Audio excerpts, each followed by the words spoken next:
Bienvenue dans le Ciné Club Afro, le podcast dédié aux amoureux des cinémas afro. Je suis Samba Doucouré, journaliste pour Africulture.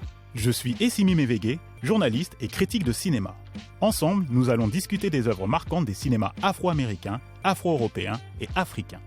Le Ciné Club Afro, c'est une émission live enregistrée sur l'application Clubhouse. Vous pouvez nous rejoindre pour débattre autour du film ou de la série que nous avons choisi de mettre à l'honneur.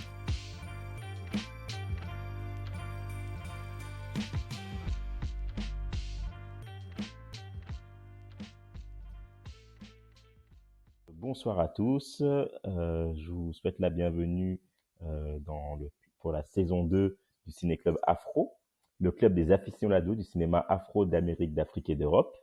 Donc on revient après une pause estivale où on a bien rechargé les batteries. On vous retrouve de nouveau les jeudis soirs sur Clubhouse pour discuter des meilleurs films afro.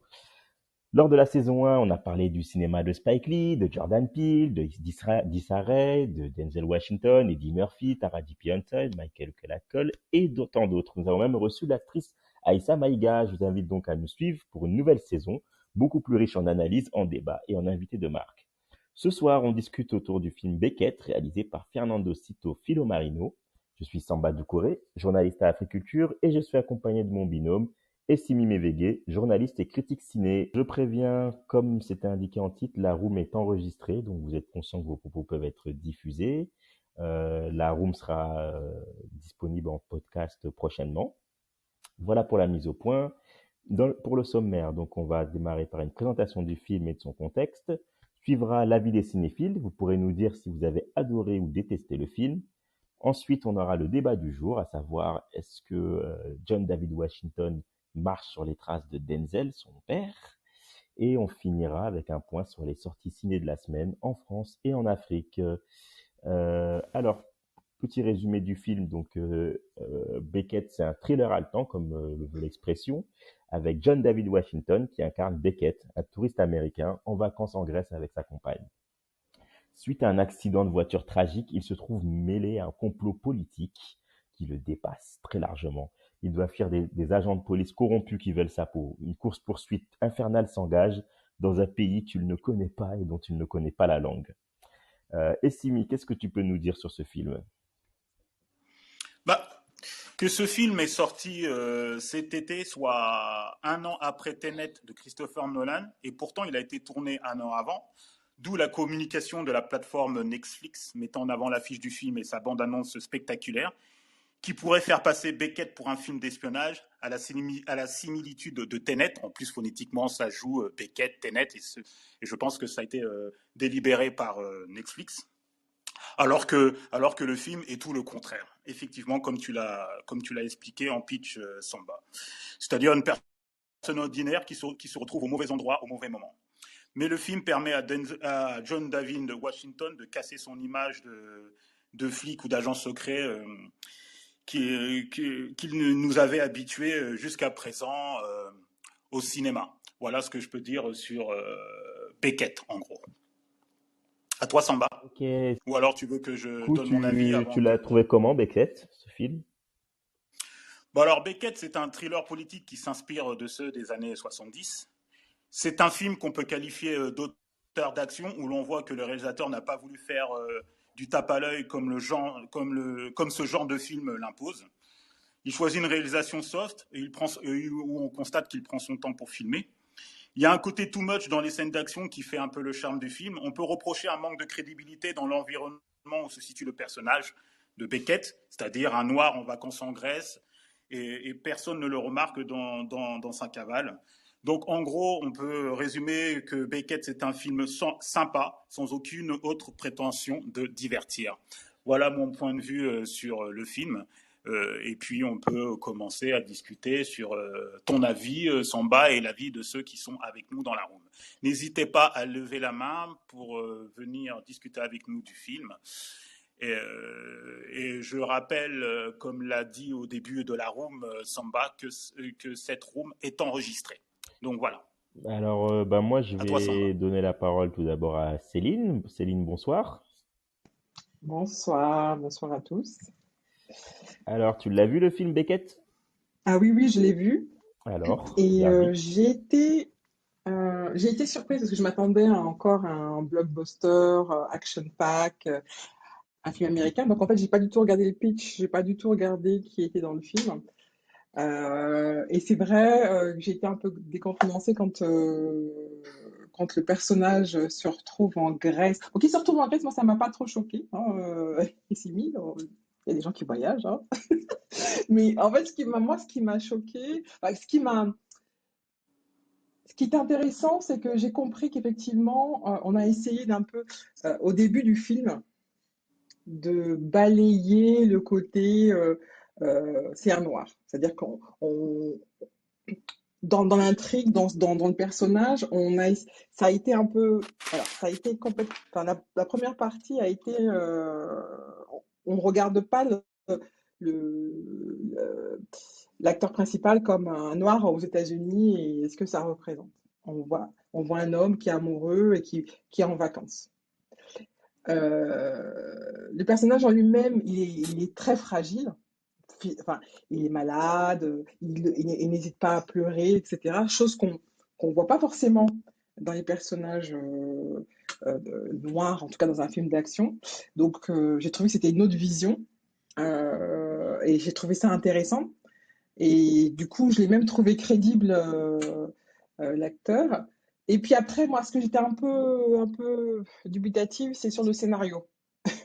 Parce qu'en fait, ils ont trop voulu faire. Ils ont voulu faire parler enfin, du contexte politique en Grèce.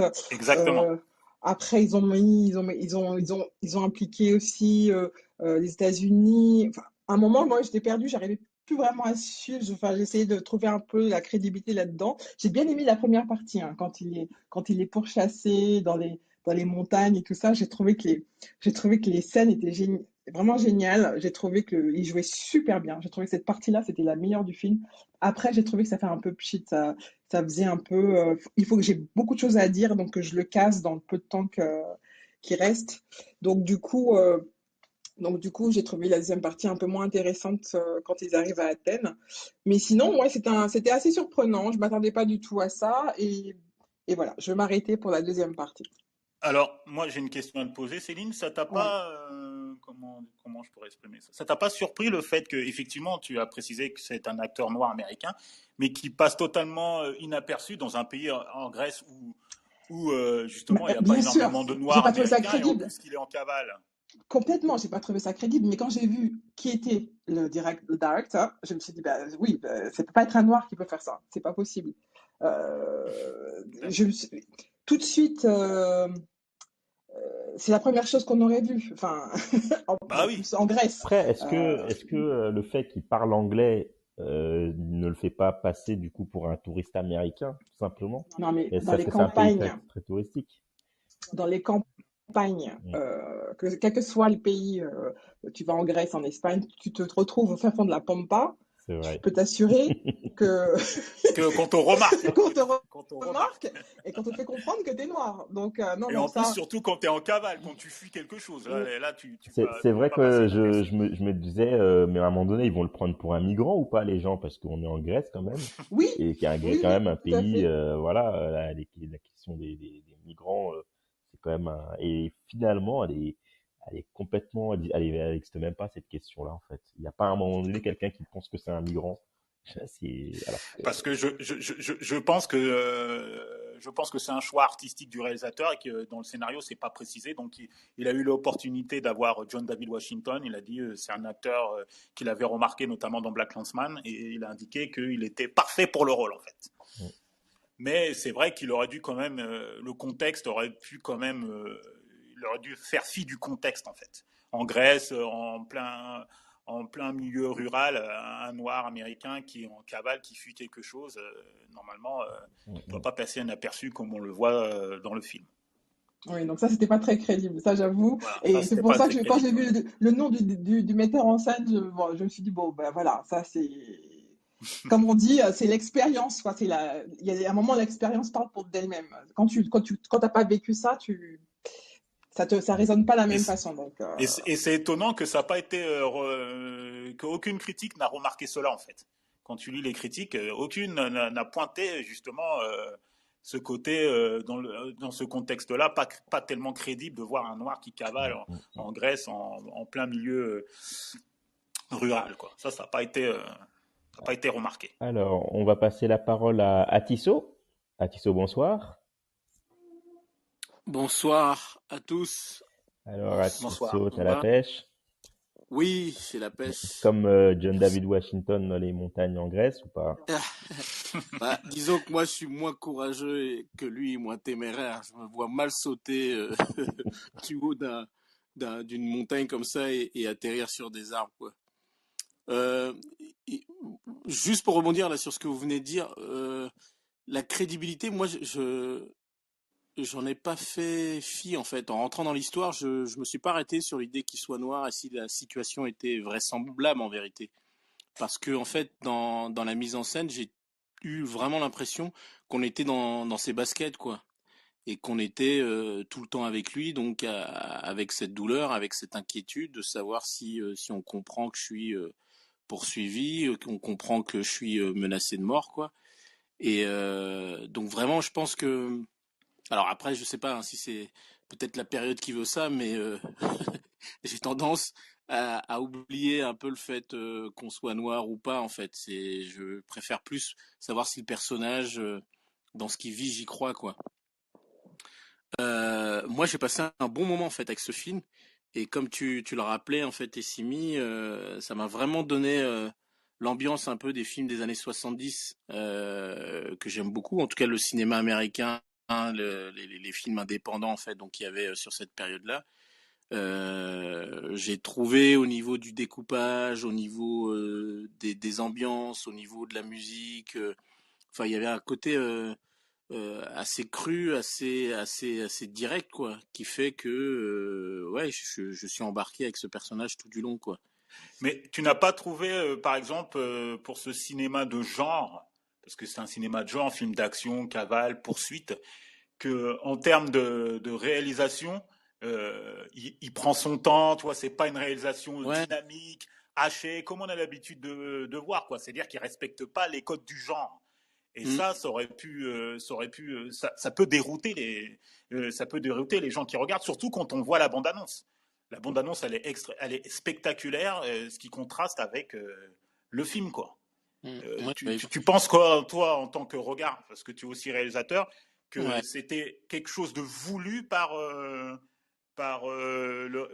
réalisateur Ferdinand Cito Filo Marino de faire un film comme ça, en fait, Alors, d'avoir ce point de vue. alors moi j'ai pas vu la bande-annonce. Certainement, ce qu'il en est par rapport au découpage technique, par rapport au travail qu'il a dû faire avec son chef opérateur. Même si tu te reposes sur un casting qui est impressionnant, euh, si tu décides de faire ce type de film, ce genre de film, tu vois, de chasse à l'homme, il faut que tu effectivement, soit tu te démarques complètement de ce qui a été fait, soit tu es dans ce qu'on appelle par moment les films citations.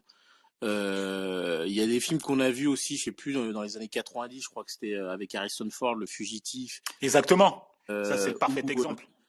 tu es vraiment dans une dynamique caméra, peut-être beaucoup à l'épaule, avec plein de mouvements de caméra ou des choses comme ça.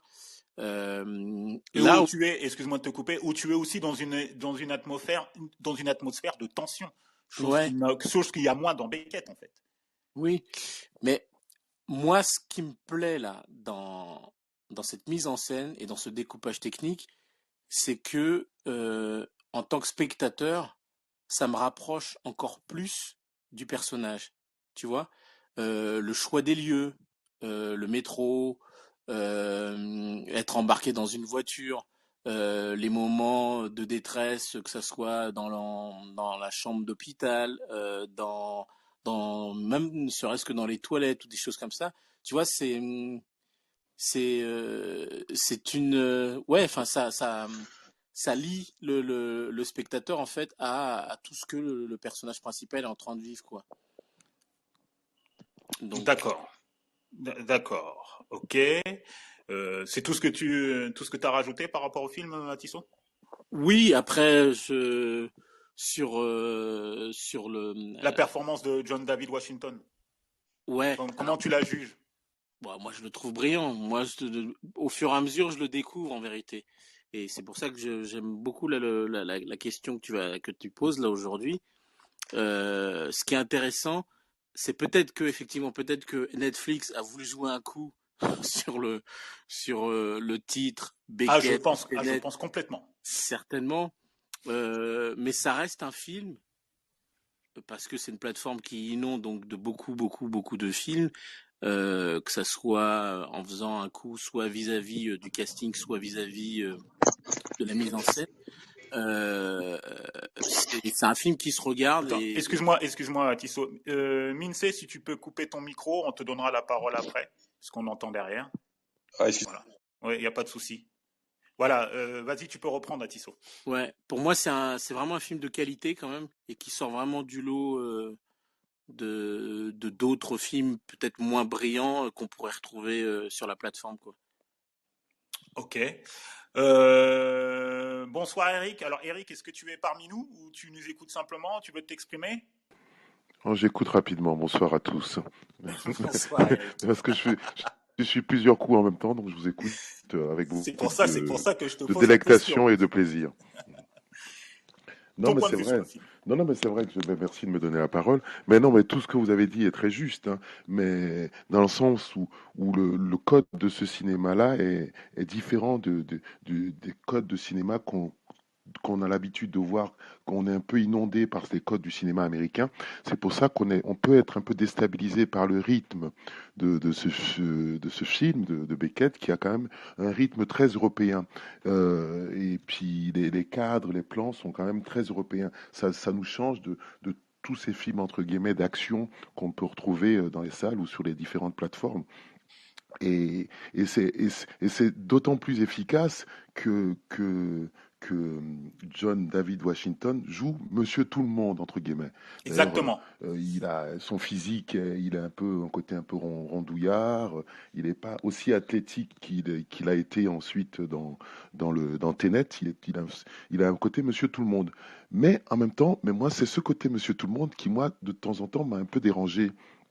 Parce que, hormis le fait qu'il soit noir, mais le monsieur tout le monde devient tout à coup Robocop. Le mec, il tombe, il bascule, il court, il est essoufflé, il prend des coups, il est blessé.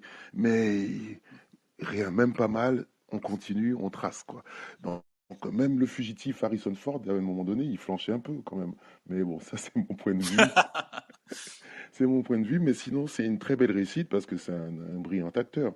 Et là, pour le coup, même s'il joue Monsieur Tout le Monde, ses qualités physiques d'anciens footballeurs qu'on a pu voir Ouais, dans des films comme Ballers, enfin la série la Ballers, série. sont bien exploités et il tient la route, hein. Vraiment, il fait c'est une très belle performance d'acteur, hein, pour le coup, hein. Même si ça se passe en Grèce, on sait que toute la problématique politique que la Grèce a entre la crise, la corruption et les migrants qui viennent échouer sur les plages grecques, ce noir-là qui se balade, c'est pareil, ça surprend personne. Blessé en plus, comme vous dites, ça surprend personne. C'est ça, ça m'a gentiment fait sourire. Mais c'est un film qui se regarde avec beaucoup de joie sur une plateforme comme Netflix, mais je doute que j'aurais été en salle payer ma place pour le voir. Ah bon? Même avec l'affiche, une telle affiche pareille, ça t'aurait pas incité à aller le voir en salle? Non, mais j'aurais été très, très, très, très déçu. J'y serais allé, hein, parce que là, il y a Alicia Vikander, il y a Vicky Krieps, qui est la petite. Donc ça veut dire que comme tu l'as pas vu en salle et que tu l'as regardé chez toi tranquillement, tu n'as pas été déçu. Tu n'aurais pas Ouais, eu le même regard en le voyant en salle, du tout, en du payant tout. ta Parce que place. moi, quand je me déplace et quand je vais dans une salle de cinéma, je suis en otage d'un film, d'une production, de ce qu'on me Mhm. propose. Et quand je suis déçu, je suis vraiment dégoûté parce qu'on m'a pris en otage une partie de mon temps. Et je en veux beaucoup, souvent aux acteurs ou aux producteurs ou aux réalisateurs. Donc, c'est ça le côté pratique quand on regarde un film, pour moi, sur une plateforme, c'est que on est dans une autre dynamique. Ok, merci Eric pour Très ton point de intéressant vue. le concept de prise d'otage. Puis surtout venant d'un comédien, je lui ai dit bon bah ok. Je trouve ça intéressant. Ouais, c'est très intéressant. Est-ce qu'il y a d'autres personnes, parce que du coup, moi, je les vois pas. Minsey, c'est un Minsey qui vient de nous rejoindre en Salut, stage. Lindsay. Bonsoir Minsey, ton point de vue sur le film Beckett avec John David Washington. Oui, bonsoir Essemi, bonsoir tout le monde. Bonsoir. Oui, en fait, j'écoutais les interventions d'Atisso et de Eric, hein, tout a pratiquement été dit. Je suis pratiquement d'accord, je suis carrément d'accord avec Atisso au niveau de il parlait de la réalisation en fait qui fait un peu nostalgique. Je trouve que j'ai trouvé les plans très simplistes, mais en même temps, moi j'ai trouvé ça, je dirais, brillant. Pourquoi? Parce que en fait, je trouve que la simplicité des plans, en fait, concorde et sont en accord avec, comment dire, la ligne narrative. La ligne narrative et réalisatrice, les intentions de réalisation du réalisateur. Mhm. C'est-à-dire que on a un personnage qui part voilà, d'une situation toute simple où voilà, il est avec sa femme, ils vont en vacances, tout ça, et au fur et à mesure, il est dans une situation euh, je dirais critique, difficile, et il arrive chaque fois à s'en sortir de ces différentes situations jusqu'à la fin, voilà. Et je trouve que faire ce faire ce film-là avec justement avec ce type de plan, voilà, des plans vraiment simples, assez, on va dire années 95 2000. Et j'ai trouvé que c'était brillant. Voilà, moi j'ai bien aimé l'évolution du personnage. J'ai aussi bien aimé comment c'est placé. En fait, j'ai trouvé aussi que c'était brillant comment c'est placé dans la situation politique économique grecque, comment ça a été placé. Et ouais, j'ai trouvé que pour moi c'était une belle prestation. J'ai trouvé un John David Washington brillant aussi parce que enfin bon, après c'est moi, hein, c'est mon point de vue, Oui, non, mais mais pour t'as le moi droit. Après, j'aurais une question à te poser, mais vas-y, continue. ok, y a pas de souci. Et j'ai trouvé que son interprétation, pour moi, était très difficile dans sa corpulence. Après, c'est son métier, hein, mais dans sa corpulence, sa manière de faire, quand il est blessé, euh, le, ce qu'il incarne en fait, voilà, le Monsieur Tout le Monde dont Eric parlait, voilà, le Monsieur Tout le Monde, voilà, incarner ce personnage, j'ai trouvé que c'était voilà, que c'était pas mal. Voilà, moi c'est ce que je pense. En tout cas, j'ai bien aimé. Moi, honnêtement, au début j'étais surpris par la réalisation. J'ai dit ah bon avec John, ah bon. Et après, Oh, ouais, même, c'est voilà. très surprenant, ouais. Ouais, c'est surprenant. Vraiment, j'étais très surpris. Mais en fait, je me suis laissé embarquer. En fait, je me suis laissé embarquer. Même le grain du film, le grain, la caméra. Voilà, je suis pas sûr qu'ils aient filmé en RED ou en ARRI, en ARRI Alexa. Je sais pas. Mais en tout cas, le grain donné au film j'ai trouvé que c'était exceptionnel. Voilà, exceptionnel. Pas exceptionnel dans le sens super, mais atypique. Voilà, on sort d'un film typique marketing Hollywood pour être vendu aux grands écrans. D'accord. Mais le chef-op du film, c'est un Thaïlandais. Bon, je peux pas citer son nom parce qu'il est trop compliqué à le dire. Trop compliqué. Il a été chef-op sur un film comme Call Me By Your Name, hein. Même le scénariste de Beckett, c'est le même scénariste de Call Me By Your Name. Donc Ok, voilà pour la photo, le grain dont tu parles, Minsey. d'accord. Moi, j'aimerais poser la question parce que tu es aussi réalisateur. Comment tu Ouais. juges la mise en scène des scènes d'action en fait? Tu trouves pas que moi j'ai trouvé que c'était un peu too much, notamment vers la fin avec le slow motion. Toi, Ouais, non, mais carré comment t'as pareil. trouvé les Non, mais scènes en fait? ouais, non, mais carrément. Mais je pense que ça faisait partie de l'intention de réalisation. Après, je connais pas le budget, hein. Je connais pas le budget du film. J'ai pas regardé honnêtement. J'ai pas regardé le budget du film. Mais si c'est un film à gros budget, ouais, c'est vrai Je que pense pas quand même. voilà. Donc vu le budget, non, moi je me suis dit je me dis c'est du cinéma de genre, c'est un petit budget, voilà. Comme je, comme, comme je l'ai qualifié de cinéma d'auteur d'action en fait. voilà, cinéma d'auteur, voilà. Donc voilà. Donc pour moi c'est pas déconnant vu le contexte et vu vu voilà vu le contexte, voilà. J'ai pas relevé ça. J'ai vraiment suivi, j'ai vraiment relevé la ligne narrative. C'est ce qui m'a Ouais. vraiment marqué. Après, c'est Ils vrai ont que mis oui, tout le budget dans l'action, c'est l'accident de vraiment pas voiture, ouf, hein. hein. Ça, on est d'accord, hein. J'ai dit, Pardon? ils ont mis tout le budget dans l'accident de voiture au début du film. Grave, grave, grave. Mais ouais, non, Beckett, franchement, ça se laisse regarder, hein. Moi, j'ai bien aimé, franchement. Enfin, Est-ce qu'il y a d'autres personnes qui veulent donner leur avis ou je le donne le mien? Non.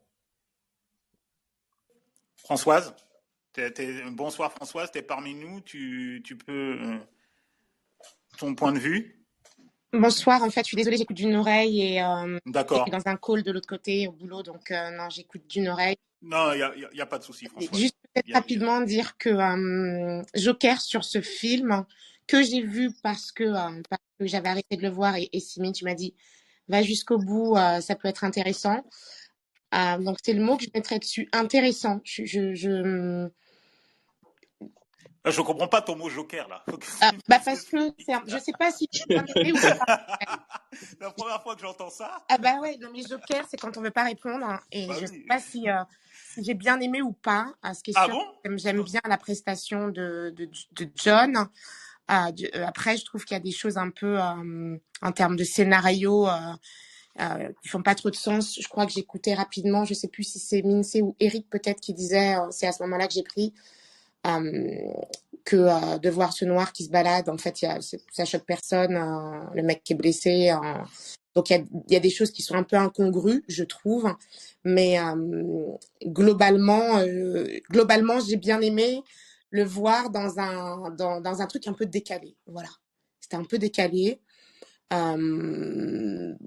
That's it. Faut que je retourne sur mon call, mais pas de souci. Merci d'être passé, de donner ton point de vue. Et si tu peux revenir, tu reviens. Il n'y a pas de problème. Donc voilà.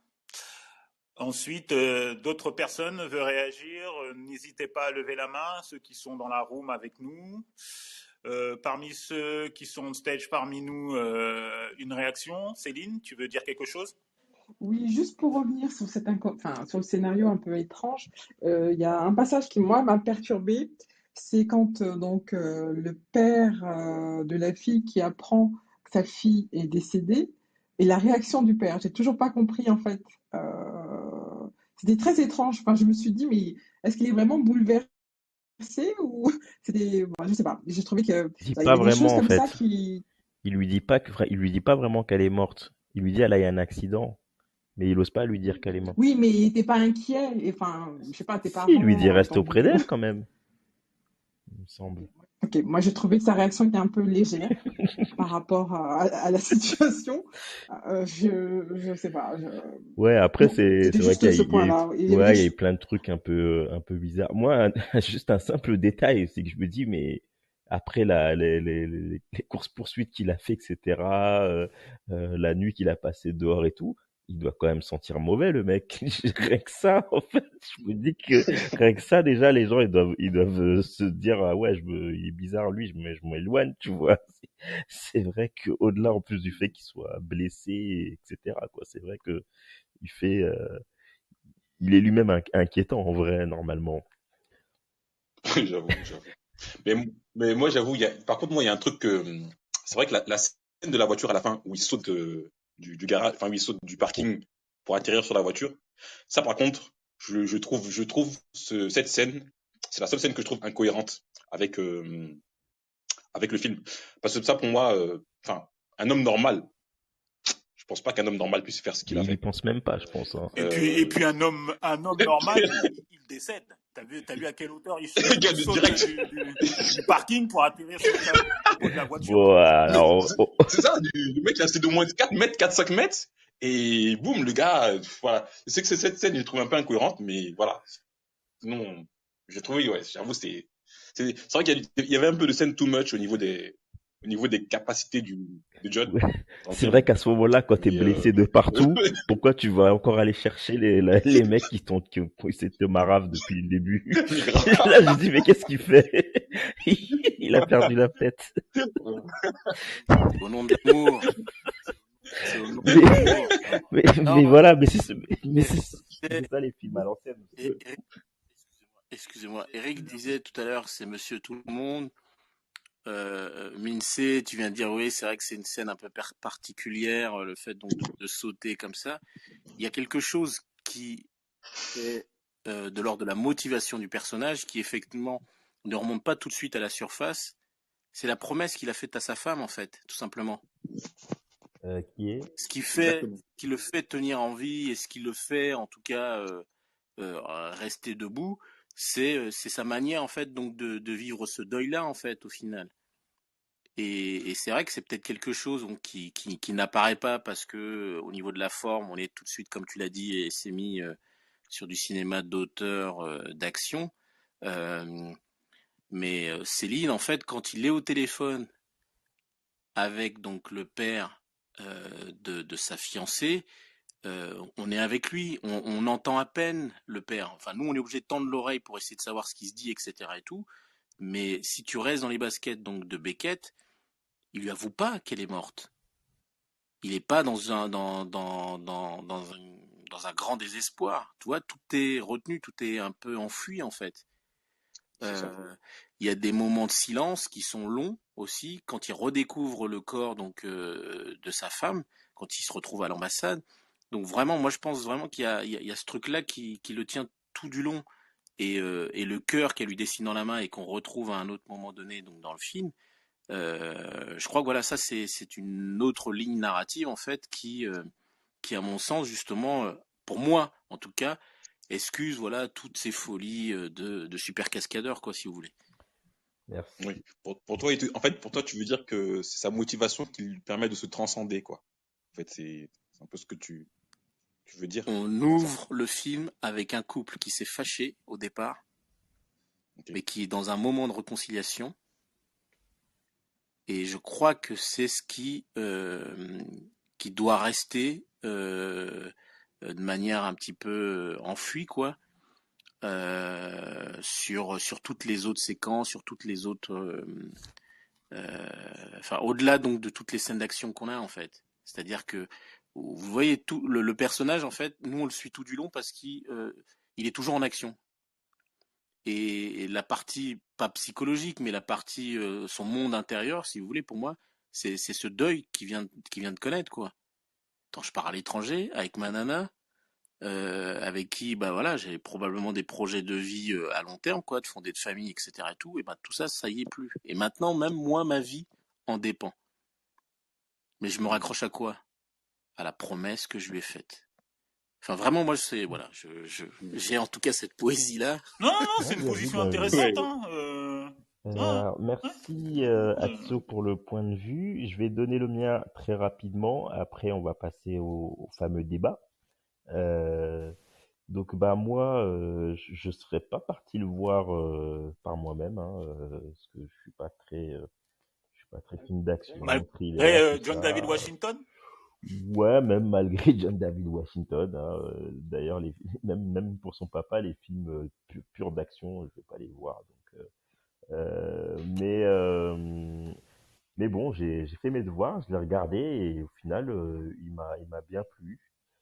Effectivement, il y avait des trucs bizarres, notamment, surtout, c'est vrai, dans la deuxième partie où ça devient vraiment compliqué, les différents complots là, ça part un peu dans tous les sens et c'est dur de comprendre.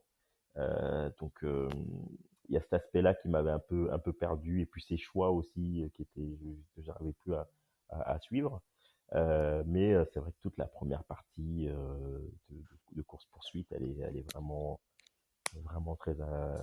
très bien faite et agréable à regarder. Et, euh, et puis, bah, effectivement, on a vu une palette de plus dans le jeu de John David Washington. C'est vrai qu'on l'avait vu souvent fort. Et là, on voit effectivement un monsieur tout le monde, un monsieur avec ses fragilités, mais quelqu'un aussi qui sait se défendre, quoi. C'est-à-dire au moment où, quand on est en danger, eh ben, on a l'adrénaline et on arrive à réveiller euh, des forces insoupçonnées. Et c'est Ouais. ce qu'on voit. Et malgré que, effectivement, John David Washington est quand même quelqu'un de balèze à la base, eh ben, il arrive quand même à paraître pour quelqu'un de fragile, en fait. Quelqu'un qui a peur. Et ça, je trouve que voilà, c'est sa partition d'acteur qui est bien Ok. jouée.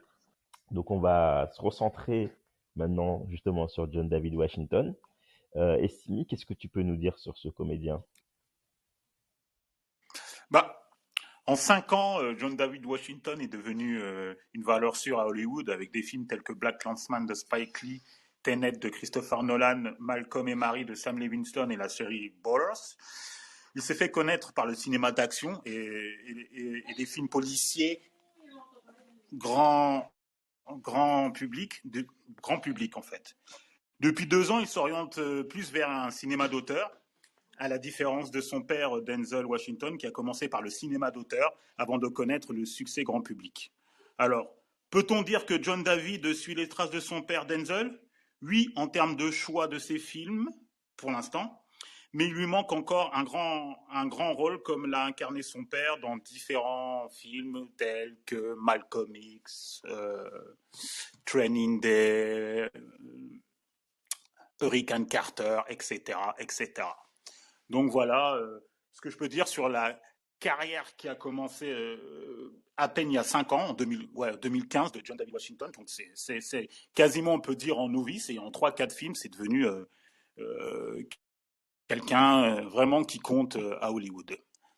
À toi, Samba, pour ouvrir le...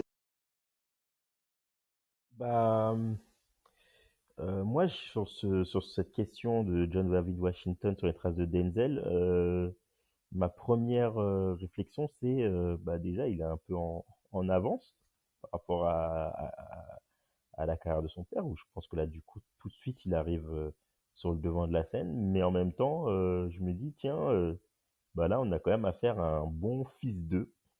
C'est quelque chose que moi, je décris beaucoup par rapport au cinéma français, ça m'exaspère.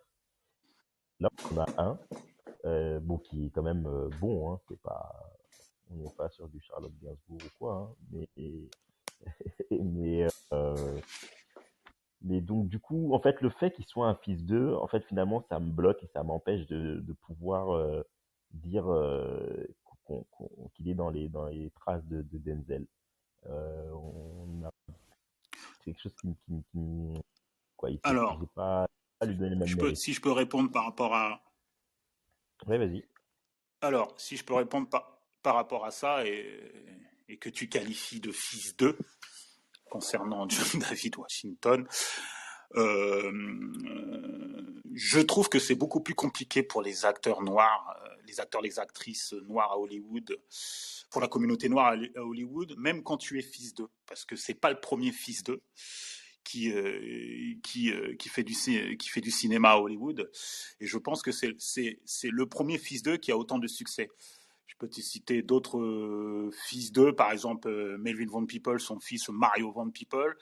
Il y en a encore plein d'autres de fils d'eux qui n'ont pas connu et qui ne connaîtront jamais le succès que a John David Washington. Et en prenant son plus gros film, sa plus grosse exposition qui est Tenet, je pense pas que on l'a pris parce que c'était le fils de Denzel Washington. Je pense qu'il fait Tenet de Christopher Nolan parce que le contexte lui permet à Christopher Nolan de proposer un acteur noir pour avoir le premier rôle dans une très grosse production hollywoodienne.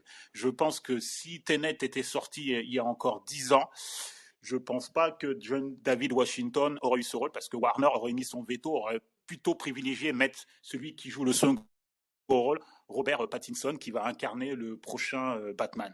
Donc, oui, je peux comprendre tes réticences, Samba, concernant les fils d'eux. Mais il faut que tu saches aussi qu'à Hollywood, les fils d'eux afro-américains n'ont pas eu... tu peux pas comparer avec les fils d'eux blancs acteurs américains. Ça, c'est pas le même calibre, en fait. Le contexte est totalement différent. Aujourd'hui, je pense que John David Washington marche au cinéma parce que le contexte est différent et que les productions afro-américaines marchent à Hollywood et font du succès au box-office. Je pense que s'il n'y a pas ça, John David Washington n'obtient pas les rôles qu'il obtient aujourd'hui. Ce n'est que mon Alors, point il y de a vue. Céline qui voulait prendre la parole, il me semble. Merci, Céline. Oui, merci. Alors, concernant John David, enfin, avant ce rôle-là, et vraiment je le pense, hein, il avait les mimiques de son père. Et donc moi, quand je voyais des fois son père jouer, je trouvais que c'était un peu dérangeant, parce que je me suis dit, il s'auto-sabote, parce que Lesquels, Mimi? c'est... Ah bah quand il joue Batman, il y a plein de la façon de mettre, enfin, la façon de se tenir, la façon de parler même des fois. Enfin, j'avais l'impression de voir vraiment son père. Et dans ce rôle-là, ce que je peux dire, c'est que c'est vraiment euh, là j'ai vu sa palette d'acteurs, c'est ce que je veux dire. C'est-à-dire que là, là je me suis dit, il est capable d'aller dans des rôles euh, et sortir des personnages qu'on a déjà vus un peu, je dirais je dirais pas facile, mais voilà, il sort de sa zone de confort parce que c'est quand même un rôle qui est quand même particulier dans le sens où euh, il n'a pas forcément le physique d'un homme fragile, donc le côté physique plus le côté émotionnel qui doit en même temps transparaître dans ce film-là. Moi, j'ai trouvé qu'il a vraiment super bien joué. Et d'ailleurs, je pense que c'est pour ça que j'ai regardé le film jusqu'au bout, parce que sa performance d'acteur était vraiment parfaite. Mais je n'ai pas eu ce. Je me suis pas posé ces questions quand j'ai vu dans ses rôles précédents. J'ai trouvé bon acteur, mais je me suis pas dit, waouh, c'est un super acteur. Même, je trouvais même que dans Marie, là, je sais pas quoi, je trouve qu'il en faisait un petit peu. Malcolm et Marie. Malcolm et Marie, je trouvais qu'il en faisait un peu beaucoup. Et dans Blacksman, j'avais l'impression de voir son père. Donc, je me suis dit, il tourne un peu en rond. Est-ce qu'il va vraiment sortir de. Enfin, est-ce qu'il va pouvoir trouver sa propre touche, quoi. Et dans ce film-là, en tout cas, personnellement, je vois pas son père, quoi. Je vois vraiment lui en tant qu'acteur. Et je trouve il a donné une dimension à ce rôle qui était très compliqué à jouer. Euh, et, euh, et, euh, je pense que vraiment qu'il aura une carrière, mais vraiment qui ne va pas se rapprocher de celle de son père, qu'il aura sa propre carrière, parce il est vraiment talentueux. Atisso? Oui, merci. Vas-y. Alors moi je lui souhaite évidemment oui d'être sur les traces de son père parce que Denzel Washington reste quand même une belle figure de comédien international en vérité et puis même là Denzel Washington de par ses productions même de par ses réalisations suscite encore un bel engouement. Ensuite, pour revenir sur John David Washington, si on tente de répondre à cette question, s'il est sur les traces de son père, ce qu'il faut essayer de voir, c'est sur la suite de ses collaborations. C'est-à-dire que Denzel Washington, au niveau de sa filmographie, il lui est arrivé en fait donc d'avoir fabriqué en fait plusieurs films avec plusieurs cinéastes. Donc il a fait plein de films avec Spike Lee, Malcolm X, comme tu citais tout à l'heure. Il y avait Mo Better Blues, You Got Game, Inside Man. Il a eu de nombreuses collaborations. Alors sans doute, Samba n'a pas vu, mais celle avec Tony Scott. Exactement. Et aussi celle avec Antoine Fuqua. Voilà. Ensuite, donc avec Antoine Fuqua. Donc ça, c'est ce que je lui souhaite et c'est ce qui pourra effectivement nous amener à nous dire qu'à un moment donné, effectivement, il a une vision. John David Washington, j'entends, sur sa filmographie, où il a une réflexion en tout cas sur sa manière donc de mener une carrière. Ensuite, moi je lui souhaite ça, et je crois que Spike Lee, même quelque part là, en le prenant dans Black Klansman. Et au début même dans Malcolm X, comme je l'ai dit, à 9 ans, il faisait partie des enfants à la fin qui se lèvent dans la classe là, pour dire que je suis Malcolm X. Pour moi, c'est plus anecdotique qu'autre chose. Ouais, c'est anecdotique, ouais. Je parle plus sur ce grand rôle qui a permis à Spike Lee, donc en l'occurrence, d'avoir, je crois que c'était un prix pour le scénario, hein, je crois. Ouais, prix pour scénario, meilleur scénario pour Black Klansman. En étant donc dans ce rôle-là,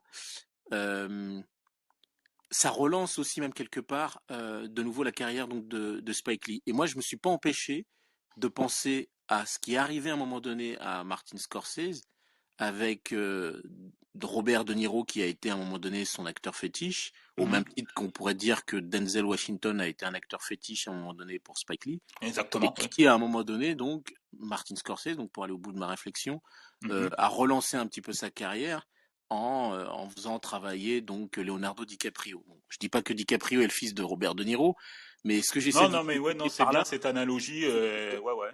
Donc, pertinente. Ouais. ce que je pense assez naturellement, et je lui souhaite vraiment ça, c'est d'explorer plein de rôles.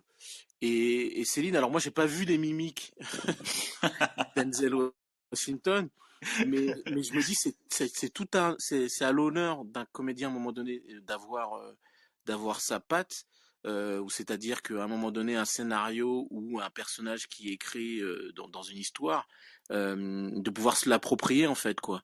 Et bon moi il est arrivé en fait d'entendre même ah bon on va voir le dernier Denzel, ouais, tu vois. Et Ouais, bah c'est ça, c'est ce qu'on se dit tous hein, quand on va au cinéma, voilà. ça, Quand Denzel Washington est à l'affiche d'un film. Hein.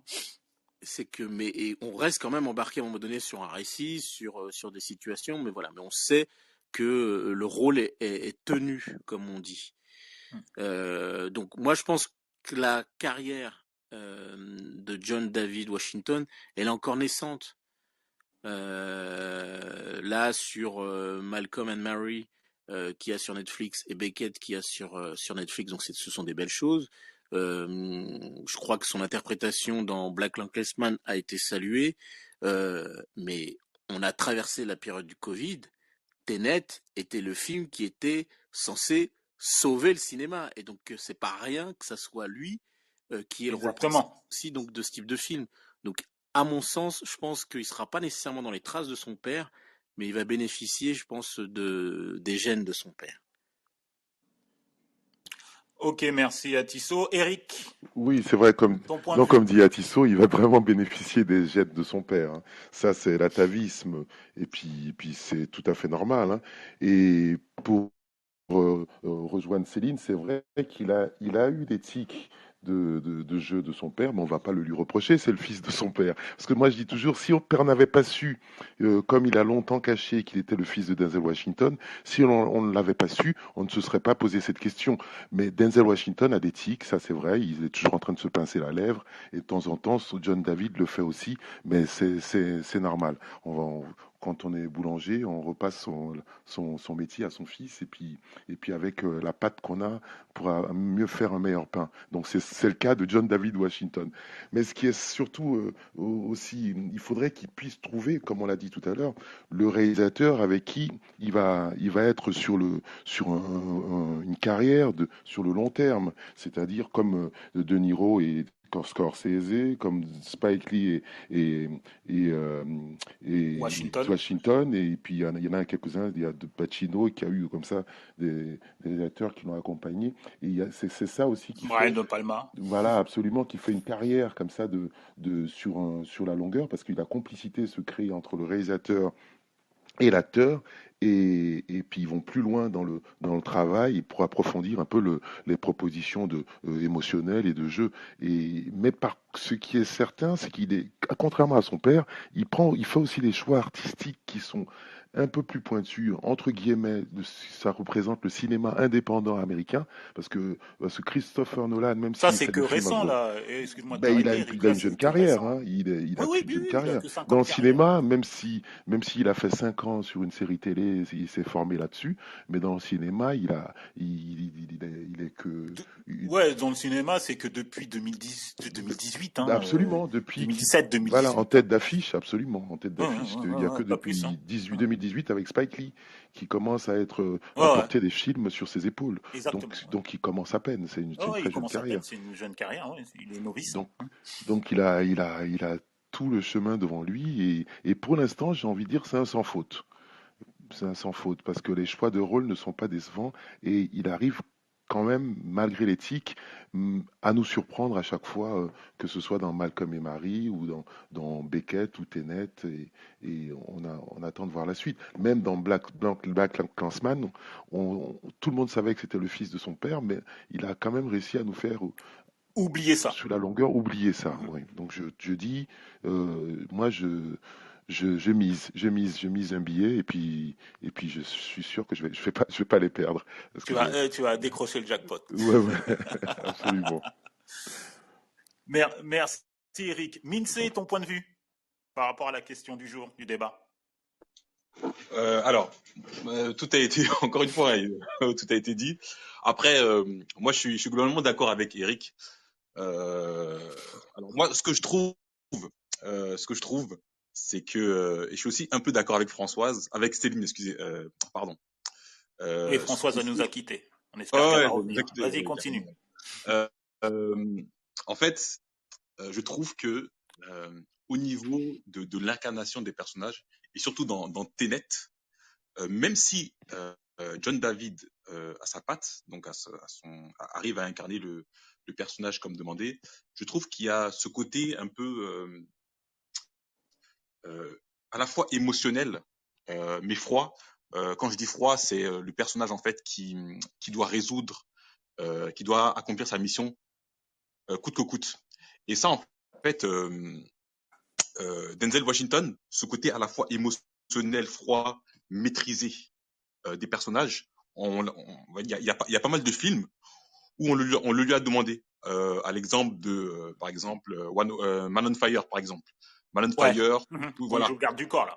Ouais, il joue garde du corps, ou encore Training Day, où voilà, il est dans des situations des fois compliquées, mais voilà, et dans Tenet, c'est la même chose. Voilà, il est dans des situations où, voilà, le mec il doit sauver le monde, mais voilà, le mec voilà, il doit pas perdre son sang-froid et il a ce petit charisme là, charisme son père là, voilà, quelque chose qui je sais pas, je pourrais pas lui mettre de mots dessus, mais quelque chose qui, voilà, ce côté un peu à la fois maîtrisé, très maîtrisé, mais charismatique, émotionnel, voilà. Et ça, je trouve qu'il a pris il a pris de son père. Ouais. Surtout que son père, Denzel, les rôles que tu viens d'indiquer, là, Men on Fire et Training Day, il les a eus très très tard. Hein. Bah oui, Ouais, bah oui, ça carrément. fait 20 ans à peine. Hein. Parce qu'avant, Bah oui, c'était toujours des rôles de jeunes premiers, de gens idéal, entre guillemets, ou c'est de ça, monsieur propre sur lui. Mais il n'avait pas c'est eu ça. des rôles comme tu l'as décrit. Mais ça arrivait très très tard, Très tard. contrairement à son fils, John David Washington, qui a commencé Qui ne fait que quasiment commencer. sur ces Ouais, genres de rôles-là, en fait. tout à fait. Non, moi je pense qu'il a une grande carrière. S'il continue, s'il est discipliné, si tout se passe bien, je pense que il a une grosse carrière. Il est jeune, quoi. Voilà. Pour un acteur, c'est jeune. Moi, je m'inquiète pas pour Je lui, hein. pense. Il tombera pas dans la Ah ouais, drogue je et dans pense la qu'il a. prostitution, parce que il C'est est ça. issu d'une famille de pasteurs, donc il a eu une éducation Ah ouais, bien mais conservatrice. ah ouais, son père, il est très très discipliné. C'est quelqu'un de très très très carré, très discipliné. Donc je pense que à ce niveau-là, il a dû, euh, il a dû faire le job avec son fils. Donc voilà, je m'inquiète pas. Je pense que derrière, voilà, quand tu travailles avec des gens comme Nolan, Nolan qui si déjà si ça s'est bien passé, si déjà c'est bien passé avec Nolan qui est un réalisateur très ultra rigoureux sur ses tournages. Je pense qu'avec des Ouais, gens comme ça, il peut que bien niveau. Ah ouais, Nolan, c'est pour la petite anecdote, vas-y. personne ne peut s'asseoir sur les tournages de Nolan. Le mec, il finit, généralement, on lui donne des budgets, il les termine, il les termine avec moins de quoi, c'est-à-dire qu'il fait les économies de budget. Pourquoi? Parce que, voilà, quoi, le mec, c'est tac, tac, tac, on travaille, quoi, on rigole pas et c'est Ah, il comme y a ça. une rigueur, une certaine rigueur, tu veux dire une certaine rigueur dans le travail de Christopher Nolan? Ah ouais, très grosse rigueur. Une très grosse rigueur. C'est un des réalisateurs les plus précis. Enfin, d'ailleurs, c'est ce qui lui vaut son. Bon, on n'est pas là pour parler de Nolan, hein, Non, mais mais c'est bien de préciser l'anecdote. On est là aussi pour parler de cinéma, donc tu peux. ouais, Vas-y. voilà.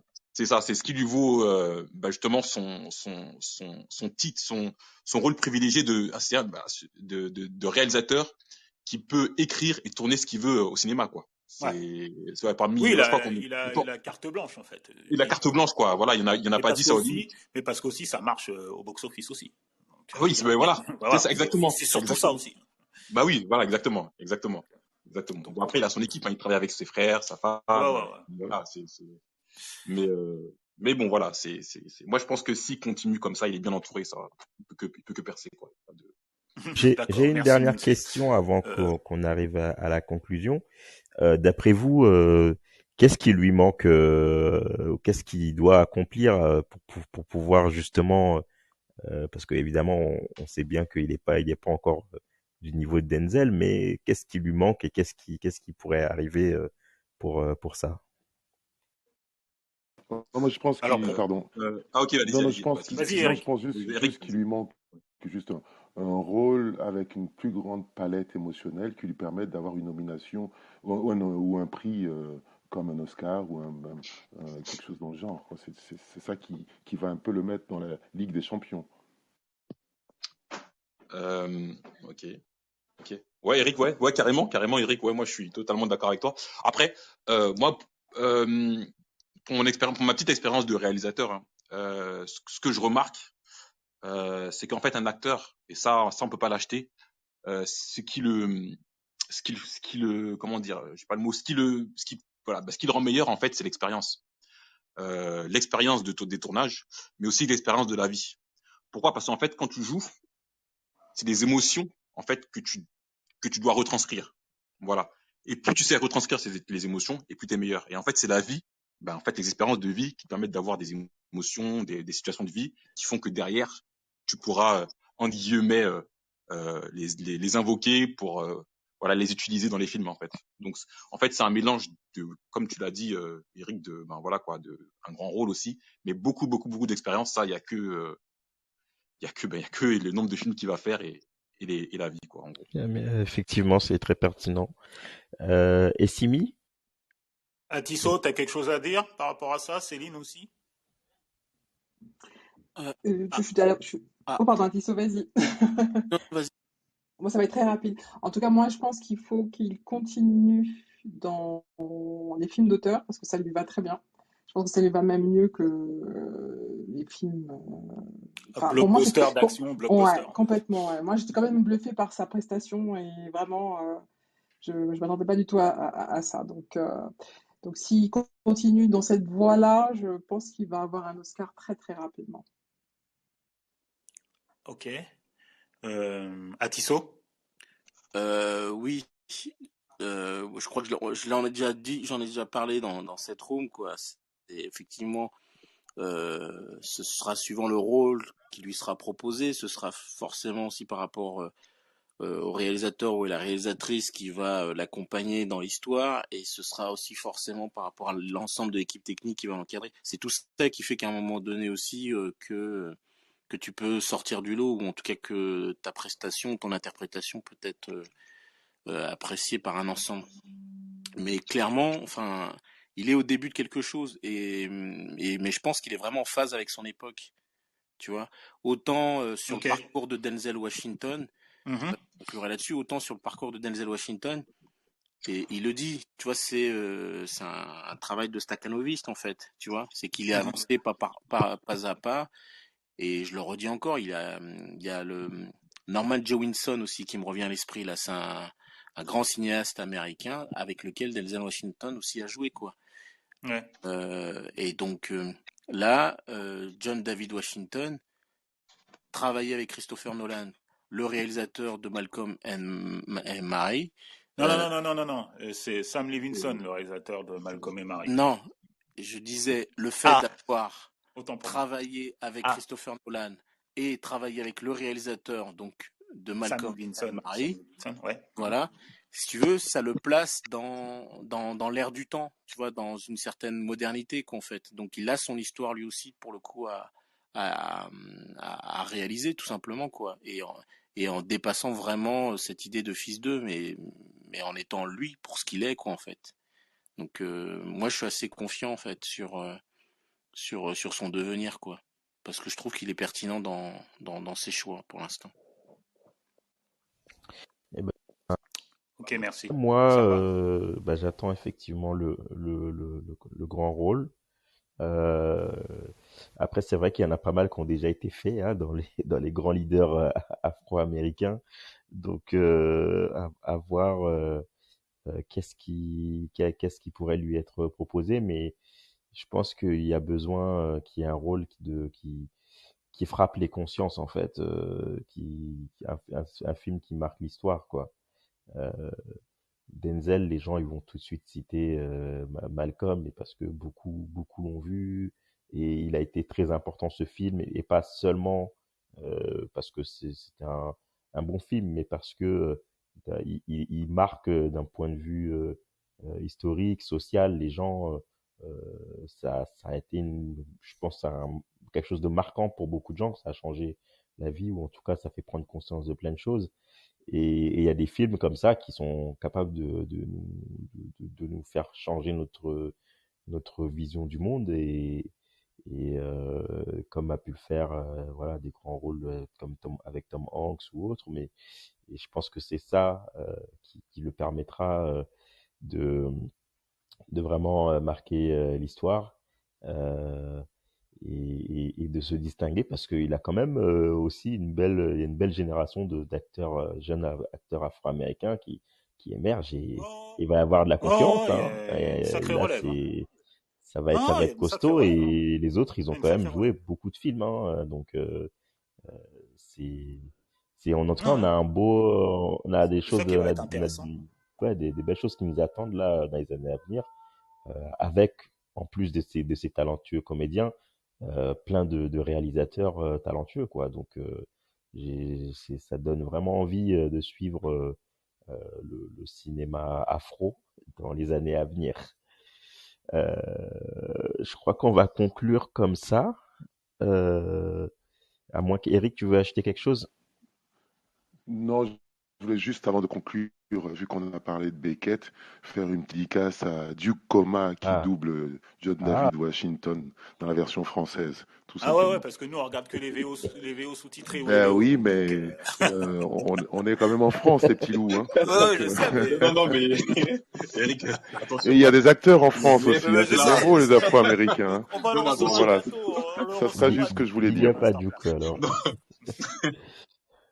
Bah alors, c'est tout pour ce soir. Alors, avant de se quitter, Essimi, tu vas nous faire un point sur les sorties ciné en France et en Afrique. Ouais, bon, bah, cette semaine, pas grand-chose, à part je fais un focus sur un film et une série.